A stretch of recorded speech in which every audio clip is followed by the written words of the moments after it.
हिमाचल प्रदेश के किन्नौर जिले में स्थित किन्नर कैलाश एक धार्मिक और प्राकृतिक रूप से महत्वपूर्ण स्थल है। जिसमें महत्व हिमालय की ऊंची चोटियों में स्थित किन्नर कैलाश हिंदू धर्म के लोगों के लिए बहुत पूजनीय है। इसकी खासियत यह है कि इसकी चोटी पर एक प्राकृतिक शिवलिंग विराजमान है। मान्यता है कि ये शिवलिंग 79 फीट ऊंचा है और समय समय पर अपना रंग बदलता रहता है। कुछ लोगों का कहना है कि हर पहर इसका रंग बदल जाता है। इसके साथ ही पार्वती कुंड भी यहीं पास स्थित है, जो इस जगह के महत्व को और बढ़ा देता है। पौराणिक मान्यताएं किन्नर कैलाश से जुड़ी कई कहानियां हैं।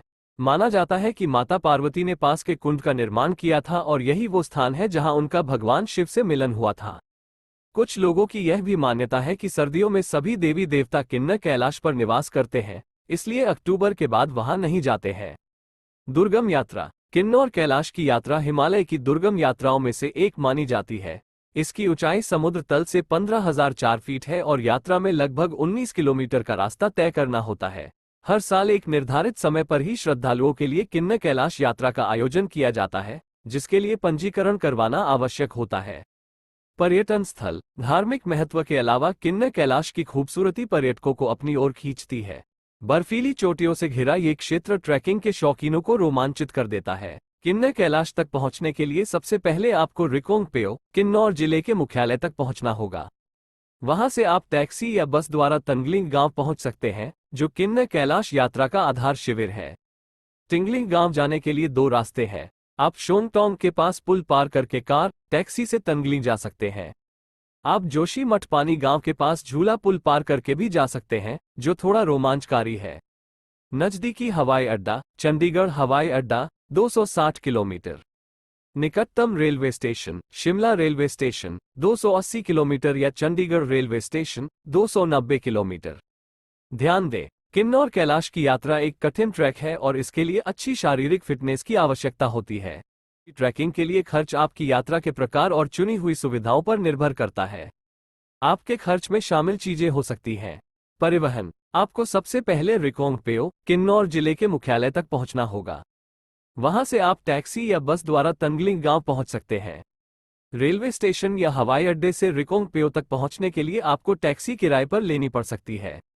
ट्रैकिंग अवधि के दौरान जेईपी या पोर्टरों को किराए पर लेने का खर्च भी हो सकता है।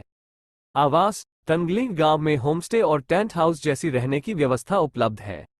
भोजन आप अपने लिए भोजन ले जा सकते हैं या फिर आप जिस भी गेस्ट हाउस या टेंट हाउस में रह रहे हैं वहां भोजन की व्यवस्था कर सकते हैं। ट्रैकिंग अनुमति किन्नौर कैलाश यात्रा के लिए अनुमति आवश्यक है। गाइड और सहायक कर्मचारी ट्रैक पर जाते समय एक गाइड को साथ रखना फायदेमंद होता है, खासकर यदि आप पहली बार जा रहे हैं।